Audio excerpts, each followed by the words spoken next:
Good morning. Good morning. I think it is morning in most places today. Lovely to see you. Feel free to turn your camera on. Okay, do I have two Sarahs sitting together? Yeah, okay. It is both Sarah. Yeah. Okay, you've just kind of made my mind jump a bit because I'm like, there's Sarah. There's Sarah. No, hang on. That's it. Sarah's lovely to see you. Hi, Sally. Lovely to see you. Welcome, everybody. I'm just going to wait another minute for everyone to tumble into the room, and then we're going to get started. The session is recording. There are breakouts today, which I'll explain when we get there.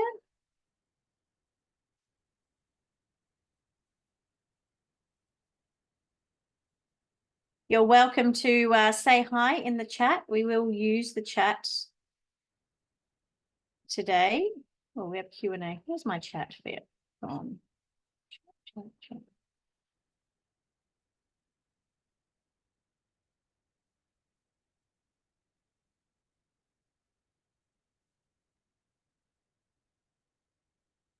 Chat. Thanks, someone commenting there. It gave me a little note to find chat where I'm a bit slow this morning. Thanks, Gail.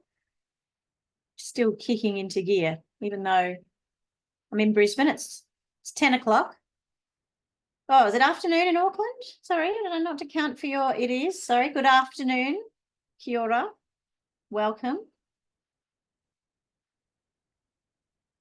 Okay, so we're going to get started. For those who don't know me, although I do think I've met a lot of you before online or face-to-face, my name's Rosie, and I am one of the master practitioners at Herman and help you with all things facilitation, implementation, and HBDI related.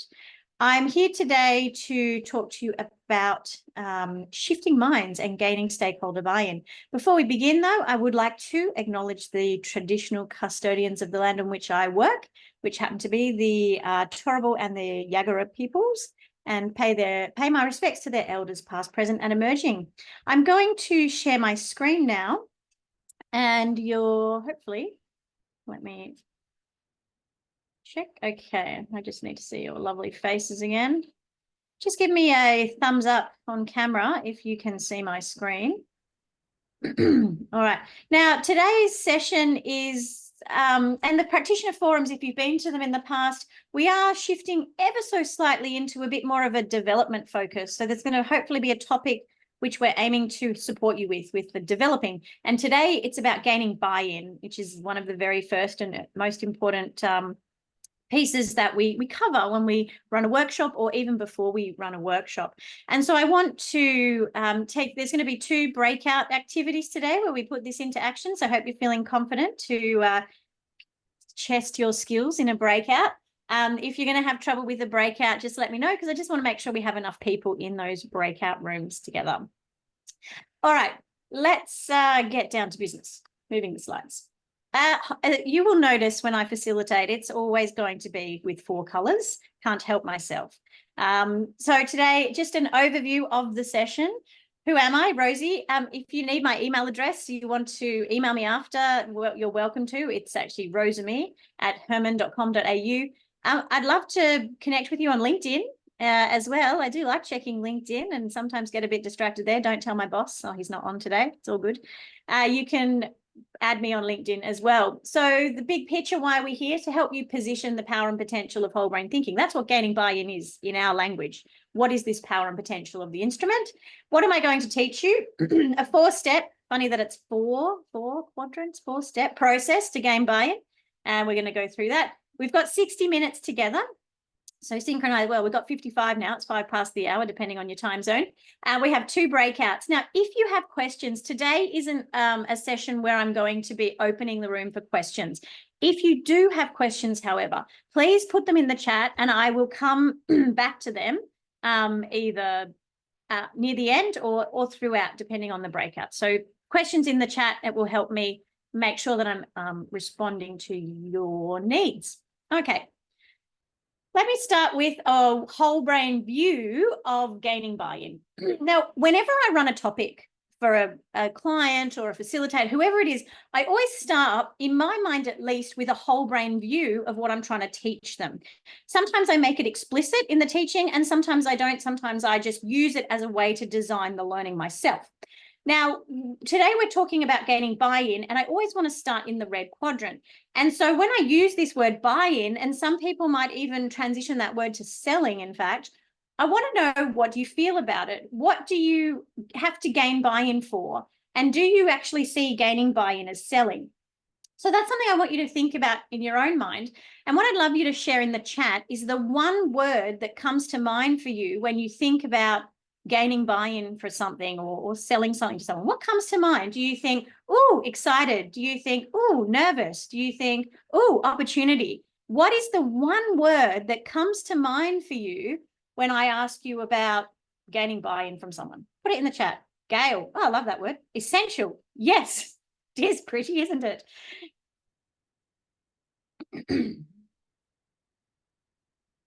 So we have essential, worthwhile, clarity, engagement, awkward, influence, adding value, connection.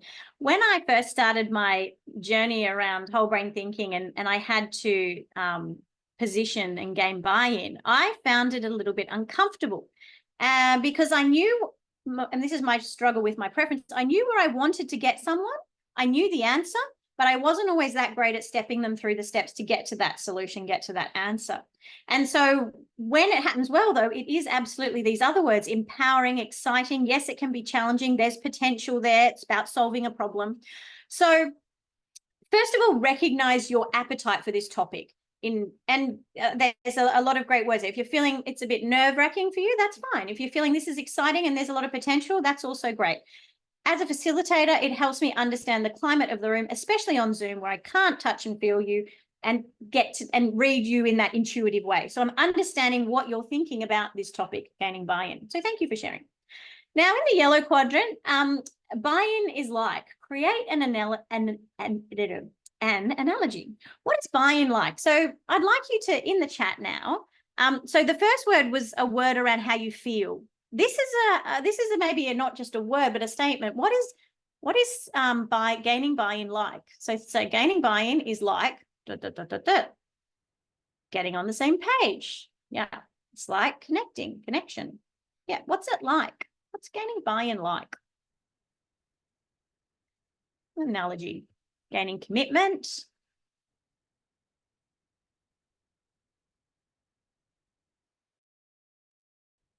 What's in it for me? Influencing, building a reason, trust. So I'm going to share with you that for me, getting agreement, buying is actually like the gear stick in a car. It's like the gear stick in a car. Shifting minds. Now I'm going to come back to why gaining buy-in is the gear stick analogy in a minute, but I just want you to ponder that. Why is gaining buy-in like the gear stick? The entire rest of our session is using this analogy to help unpack getting stakeholder buy-in. I'm going to come back to that. So then I go to ChatGPT or Google for a good old definition. What is gaining buy-in? What is the actual blue quadrant, clear, concise explanation? Well, it's a process of persuading, convincing, committing to a course of action. It transitions into sales when you're actually offering a product or service and there's often a financial transaction. That's when we tip it into sales. We're not just gaining buy-in, we're actually pushing it into that sales conversation. So the key word there that stood out for me is process. It's a process. So what are those steps in that process? And then you could go into the green quadrant and go into as much detail as you like. You can map out the process, which some of you actually shared, rapport, assessing a need, creating value, making a sale. And then if you wanted to take it more into the processes of sales, you could do some research around sales processes, spin selling, PAR, customer focused selling, and there's some examples there, and you can do your own research, and you might have your own background in sales as well and use different processes in sales. But let's go back to this idea that creating buy-in is like the gear stick. Why is it like a gear stick? Well, it's actually a psychological process of changing a mind. It's moving a mind from one state to another state to another state. And so just like you change the gears in a car, when you're trying to get buy-in, you're trying to change someone's mental gears. And I'm going to explain the 4 places they could be. So the first one is they're in park.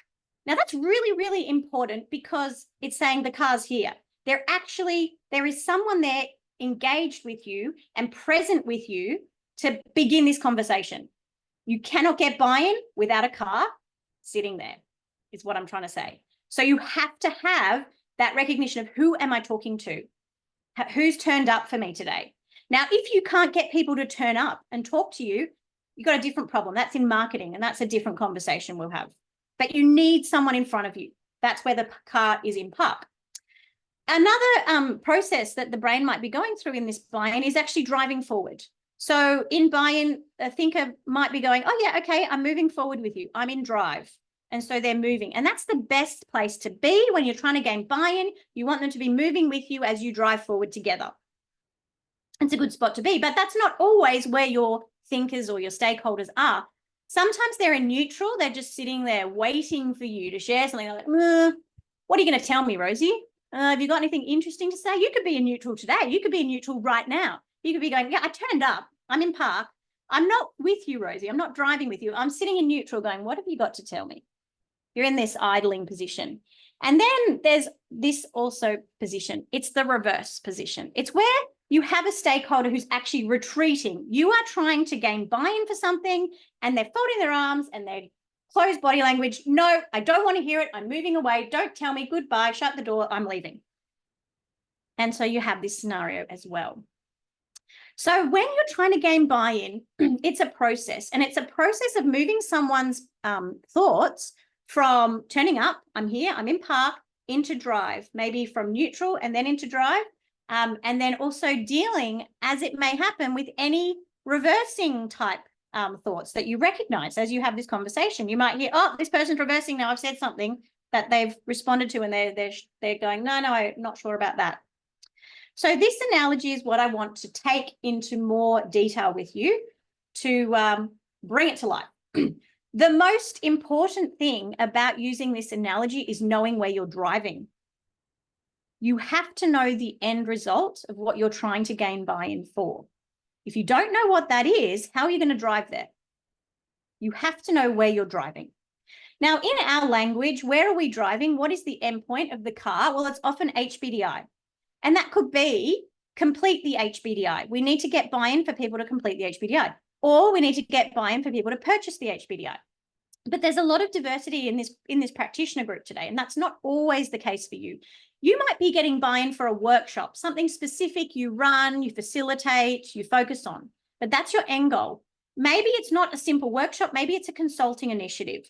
Maybe it's a solution. You're a solution-focused seller and you're looking at, here's a solution I have for you.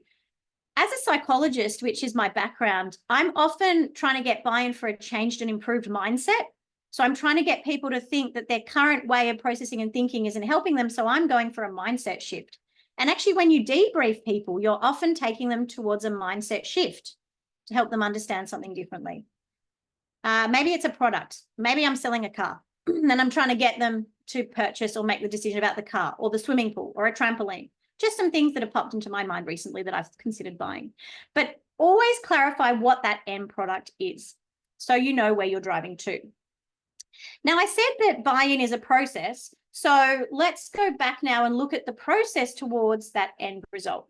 I've put the gear stick analogy into 4 sections. I've got park, reverse, neutral, and drive. And what are the thinkers saying to themselves at each stage? Well, when they're in park, they're like, yep, I'm here, I've turned up, I'm ready to listen. Okay, most of you are in park, you turned up today. And so you're here and engaged, ready to listen. And so if I was trying to position something to you, what do I do at that step? I ask you questions. And actually, I did that very early on. I said, what do you feel about selling? What's an analogy? I'm discovering about your context. When we're in the discovery phase, as practitioners, we have some very powerful ammunition at our disposal. Because we know that when we're discussing an opening conversation, we're channeling our interpersonal self in this instance. And when we channel our interpersonal self, we have to think about who we are speaking to. Now, as you channel your interpersonal self in this conversation towards buy-in, towards something, which I'll make clear in a minute what we're going to choose, Who is it you're talking to? And what are their preferences? How can you clue spot the preferences of this person in order to help them step through the process more effectively? You might not know their profile, and most of the time you don't. So what can you clue spot to help them understand? So that's what's happening on the left picture. You could be talking to senior leaders, middle management, frontline employees, customers. Who are you talking to? What do they think? Because that is really important to understand. In the middle, you say, and I'm moving this thinker towards purchasing the HBDI, completing the HBDI, buying into a consulting initiative. I simply want them to attend a meeting, whatever that objective is. And then you recognize your own thinking in that place. I'll give you an example of me. This is my profile here. It's higher in the yellow. When I have to gain buy-in from stakeholders, my challenge is returning to clarity. Because as I hear them talk, I think of so many ideas and concepts and solutions and possibilities and connecting so many dots that I forget what it is I'm actually trying to take them towards. So my yellow quadrant can sometimes become a disservice to me in this conversation because I go, wow, what about, what else, what next, what? And I have to rein it in and say, okay, it's really interesting that you said that. Let's take the first step. So think about your own thinking. What's the impact of your thinking in this conversation? So let's, we're going to put it into action. I have given you discovery questions from the quadrants. Of course I have, from all quadrants. So you're in the context of a thinker wanting to purchase the HBDI. They either want to purchase, 20 HBDIs for a group, or they just want to purchase one. I don't really care what it is, but that's the context I'm giving you. They want to purchase HBDI. You want to sell HBDI. They may not want to buy it yet, but you want to sell it. You want to get engagement for it. What are you going to ask them in each quadrant? So you're going to ask blue quadrant questions, green quadrant questions, red quadrant questions, and yellow quadrant questions. Now, if you want to take a screenshot of this page, just do so right now, because I'm about to use it again. Now, I have a way I'm going to use it, but if technology fails me, I'm just giving you a backup. So take a screenshot of this or take a photo of it, because we're going to come back to this. So there's the activity. So Kate in the background, if you want to set them up into groups of about 4-ish, that would be lovely. Okay, you're going to have around 4 people with you in a breakout.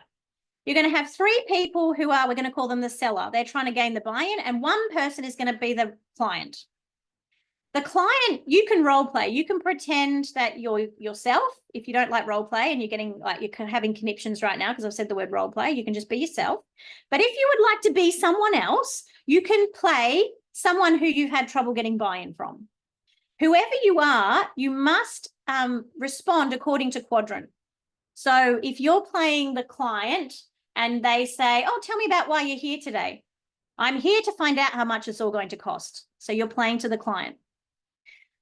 Now, the sellers are going to take turns asking these questions. So I'm going to share them into the breakout rooms. And what you're going to do is the client is going to respond. Now, on a piece of paper, you're going to write down and you're going to say, oh, client asked about price. I'm going to write that in the blue quadrant because I am listening, and that is a blue quadrant clue. And so you're going to clue spot all of the responses that this client makes, and you're going to put them in the quadrants. And then at the end, you're going to have a discussion and say, okay, client, I think you were a very blue, green, yellow client. And they're going to say, yeah, that's what I was trying to do. Or yes, that's my thinking preference. And that's what I was asking. Or they're going to say, no, I was trying to do this or that. So the purpose of the exercise is to clue spot the client, all the sellers. So there might be 3 sellers in a group. Clue spot the client and then discuss at the end. So you're going to ask discovery questions. You're going to predict their profile or their quadrants they're showing up. You're going to share those predictions and you're going to discuss. Now, if you'd like a conversation starter to get into this conversation, you can say, hi, thanks for joining us to talk about the impact HBDI can have within your organization. I would love to know the specific challenges and goals you're hoping to address. Okay, if you need a bit of a frame, there's a frame for you. Okay, so it's 20 past. We've got 10 minutes. You're going to allocate roles, and then I'm going to flick. I'll leave this explanation in the breakouts, and I'm going to flick back to the questions, and then we're going to come back to the breakout room. Give me a thumbs up on screen if that all makes sense to you right now. If it doesn't, feel free to come off mic. Otherwise, Kate, if you'd love, it would be lovely if you could start the breakouts. Welcome back. Everyone's tumbling back into the room. Welcome back.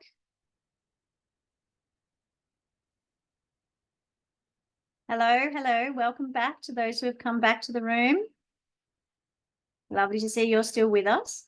So first thing to say, if you're back, is if you have any questions about that, put them in the chat for me. What I want to say, though, is that whatever you're trying to get buy-in for, that these discovery questions, and this is not necessarily an exhaustive list, and you might have even had challenges about why some statements fit in some quadrants, but it's really about opening the conversation up. And sometimes if you've ever worked in a sales type of role, engagement role, you can just ask one question and that's enough to get the conversation going. And sometimes you can ask 20 questions and you're really like not really getting that that engagement. So have your list of the questions. When you're trying to gain buy-in to in a debrief, like a debrief is actually a buy-in process. It's an engagement journey from, they've completed their HBDI, they're sitting in front of you. And before you even, so if you map this to the HBDI debrief, your discovery questions are the questions that you're going to ask perhaps before you've even shown them the profile. What would you like to get out of it? Why are you here today? What was most interesting to you? How did you feel completing the assessment?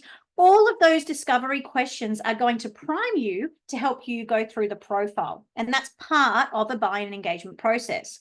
So make sure you have at your disposal a lot of open-ended and discovery questions to pose. Now, when you do that, then you notice something. And one thing you can notice is the person who's reversing.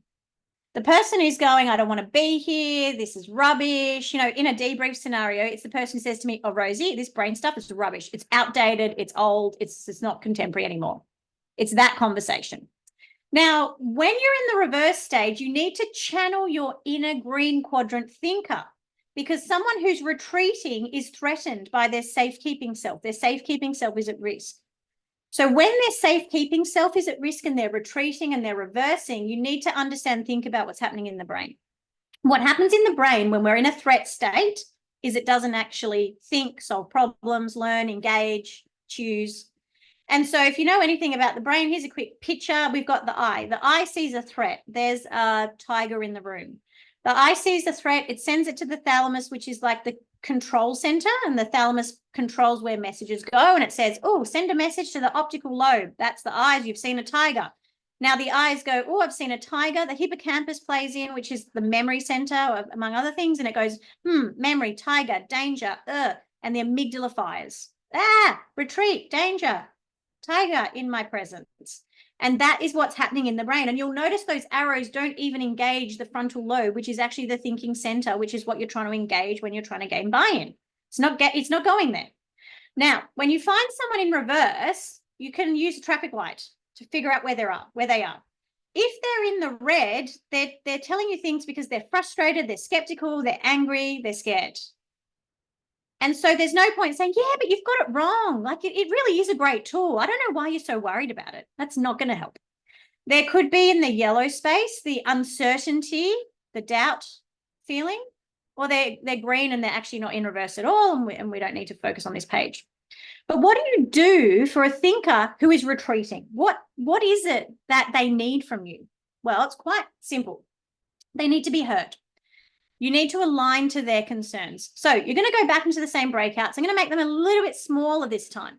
And you're going to pretend that you're now the client who has all the concerns that you've ever come across, real or imagined. And anyone can share concerns here too. If you don't want to, you can just share concerns in general. So what I want you to do with those concerns is, again, map them to where you think they fit in the quadrants. It's really important at this step when you're hearing concerns and you're hearing frustration, anger, that you don't rebut. You must not say, yes, but you're wrong. Yes, but I know this. Yes, but you just align. When someone's retreating, you simply acknowledge and say, I hear what you're saying. Let me summarize what you've told me. So this is another important step. So concerns, and then we'll come back to talk about the aligning. All right, let's go back to the breakouts. I'm going to make them a little bit shorter this time because we've had some dropouts. So I'll probably make them 7 minutes. I'm going to kick them off again. So this time, all the concerns that come up, map them to the quadrants. Simple as that. The rooms are open. Okay, everyone's coming back. Thank you for that. I hope you had a good chat about all the concerns. Jane and I were in the room together because her colleagues dropped off, but we talked a lot about concerns at different levels. So the purchasing decision concerns, but also when you're in a workshop and you're running a session and you have the person go, yeah, that's not me. I don't think that's my profile. So there's a lot of different times when this shows up. What I want to share with you though, time check, okay, is some of the common ones we get when people are looking to engage with HBDI. So in that context, what are some of the concerns? Blue quadrant is always about cost and ROI. That is something around that. There's lots of ways to ask it, but there's something around the money, the bottom line. Green quadrant is more about the safety and the process of it. Like, is this safe? Is this non-threatening? Is there a clear structure and sequence? And will that sequence keep me safe? It's something to do with that element. Red quadrant concerns are around people impacts. How will it be used? What will it impact my reputation? Anything to do with the interpersonal self, the emotional self, the people-related concerns, self and others often. And the yellow is a really interesting one, and it's sometimes hard to pick, but yellow quadrant concerns are around it being limiting. A yellow quadrant doesn't like to be limited or contained or restrained. It doesn't like to be disconnected from other initiatives or bigger picture initiatives in an organization. So if you start to disconnect it or limit it in some way, it starts to, the yellow quadrant says, I don't like this boxing stuff. It just boxes you. It's labeling, it's just boxing and labeling. And that's limiting. And so with the concerns, I've run this session before with CPs, and I'm interested if you want to add to this. So Jane said to me, am I sharing the slides? I said, not sharing the slides, but what I'm going to do is I'm going to write a guidebook that actually takes this into more depth and talks you through the process of what concerns emerge at different stages.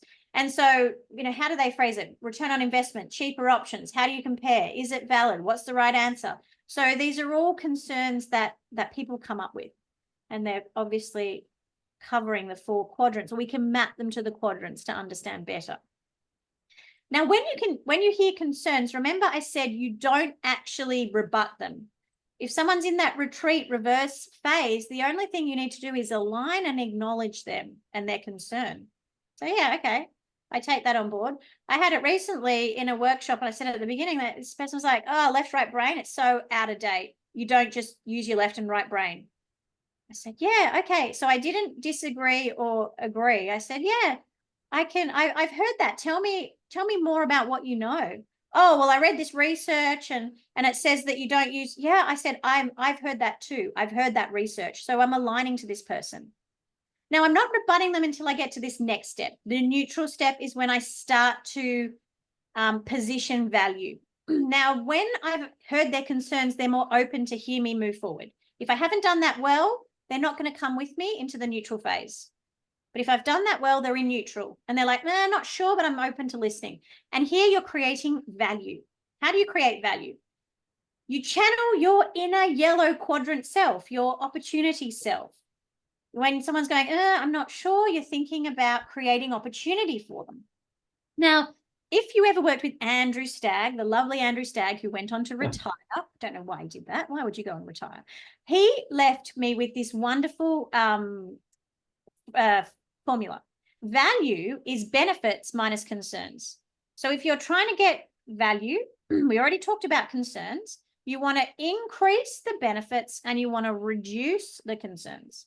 And we already discussed concerns and, it's stereotyping. It's too simplistic. It's outdated.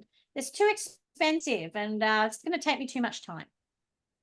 So in these instances, we need to up the benefit. So we need to say things like, well, stereotyping, let me talk to you more about that. What we actually know is that you use all 4 quadrants. So it isn't actually saying you're just blue or just green. It's saying, what combination are you blue, green, red, and yellow? It's not an either or instrument like a disc, which says you're a thinker or a feeler. That's more labeling, perhaps. You're one or the other. You could be perhaps on a little spectrum in the middle there, but the way it reports, what's my INTJ? You are one or the other. So with HBDI, you actually are all for. What differs is the degree. So you need to have that type of conversation. When they're saying it's too simple, I want something meaty. I want something really with lots of reports and lots of data about this person. We'll say it's simple, but it's not simplistic, because when we understand thinking in the context of your typical state, your under pressure state, the words you describe yourself, you're thinking at work. So it's actually taking thinking into a further and a deeper level. It's not just looking at this is how I think. It's this is how I think, and this is what I think when I'm under pressure, and this is what I think and draw out the work elements. This is what I think and how I describe myself. You can even open the conversation to thinking and its changes over time. That's not simple. It's going into more depth. Outdated. Well, this is around cognitive diversity. We've always known that we fit in the thinking space, that we're an instrument around thinking, and cognitive diversity is a very, very relevant topic. One of the things that when people say you're outdated is because they take this idea of whole brain and help try to say, well, you're trying to explain the whole brain.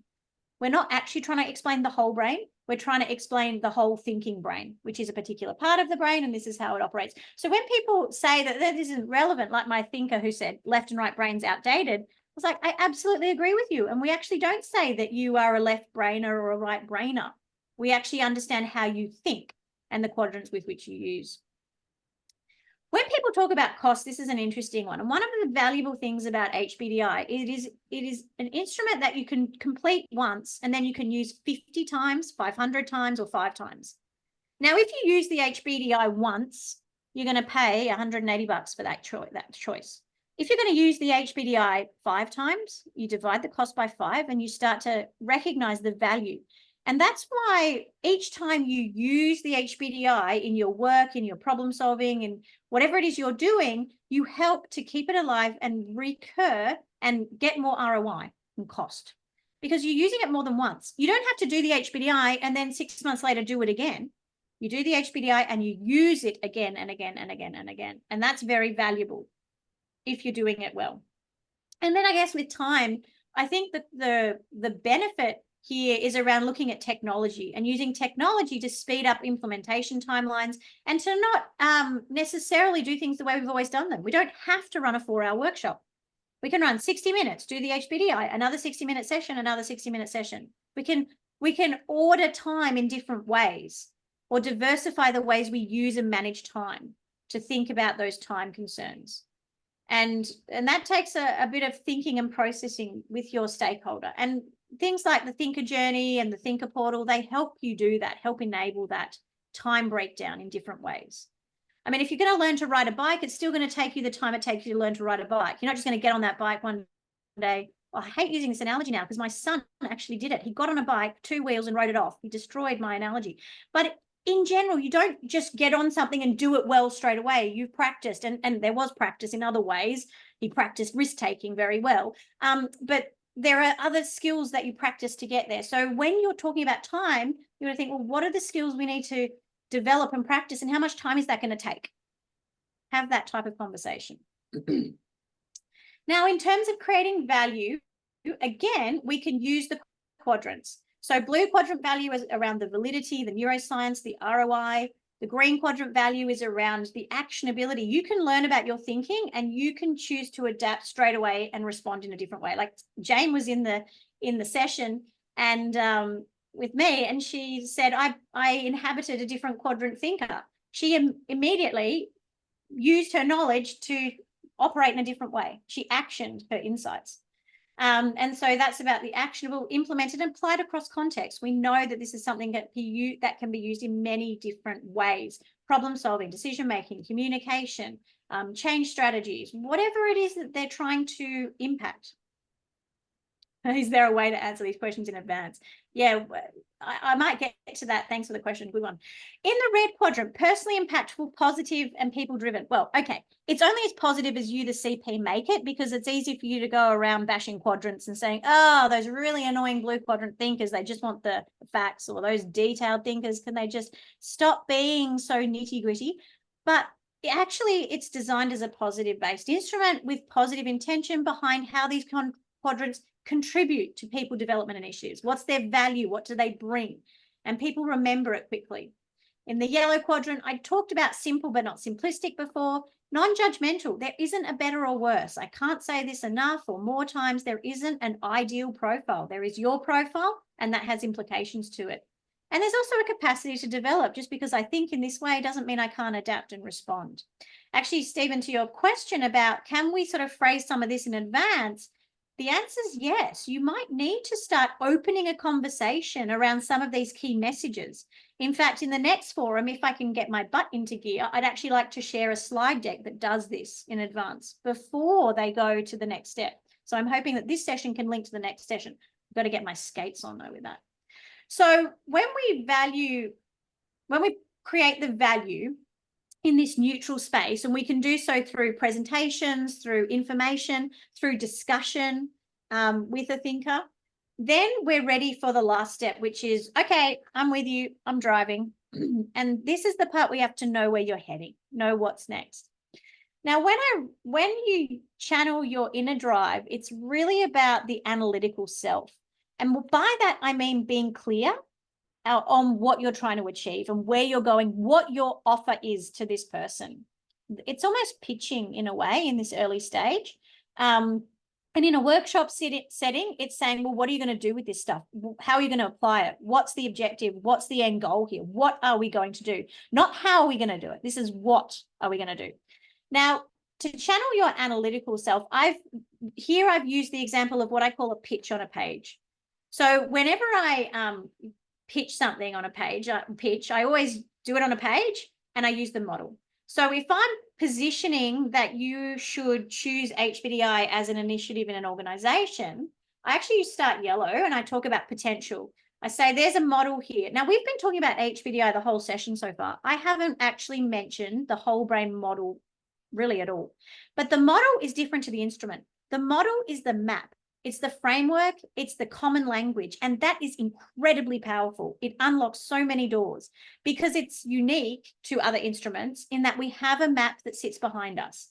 And so in the yellow, we want to talk about that opportunity, that potential, that whole brain thinking is a scalable framework to help businesses solve business issues. In the blue quadrant, we want to talk about the actual thing that we're offering. So in this instance, it was the HBDI.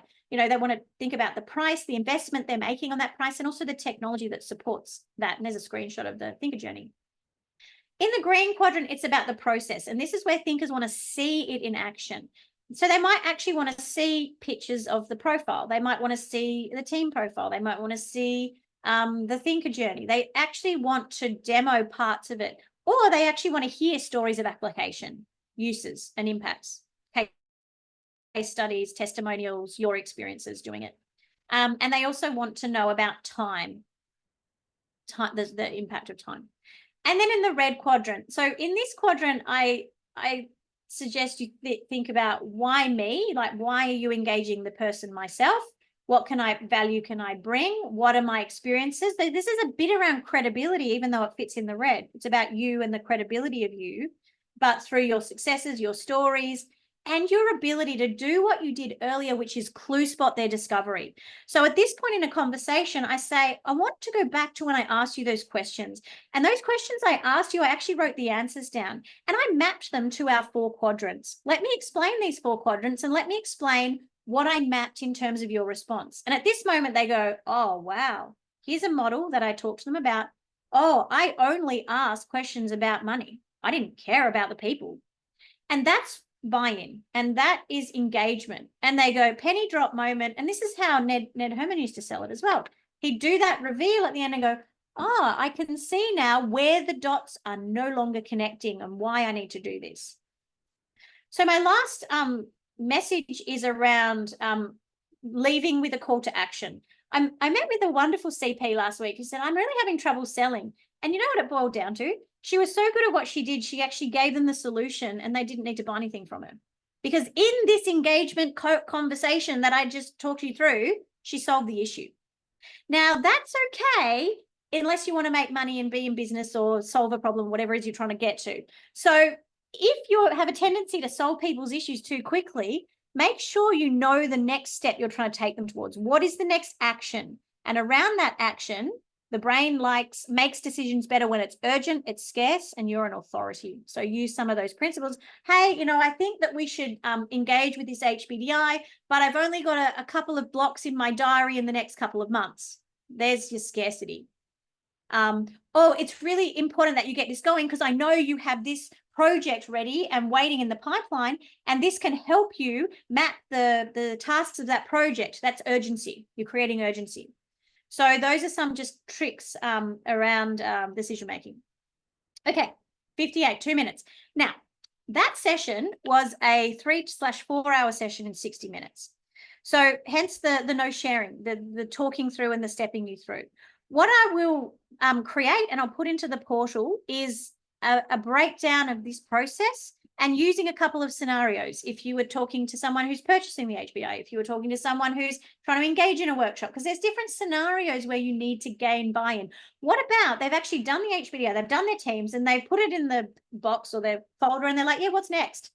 How do you get buy-in for that conversation and what do you do then? So I'm going to follow up with that process and help you think about this as a map. So if they're in park, channel your interpersonal self and ask discovery questions. Clue spot while you ask those questions to think about this person and their preferences. If they're in reverse, hear their concerns, map their concerns to the quadrants as well. And don't try to rebut them before you align. I can understand how you might think that this is outdated. I could see how you might take that on board. That makes sense to me. So align, acknowledge. In neutral, you create value. Remember, value is benefits increasing, concerns reducing. And then know where you're taking them. In that analytical self, what are you offering? What is your proposal? What do they need to do? What's their next step? Okay, so let's wrap up. What have you done today? In space 1, you hopefully have a new gear stick analogy to walk away with as a way to think about buy-in on multiple levels. There are lots of ways you can get buy-in and apply buy-in, and this is just one metaphor to help you.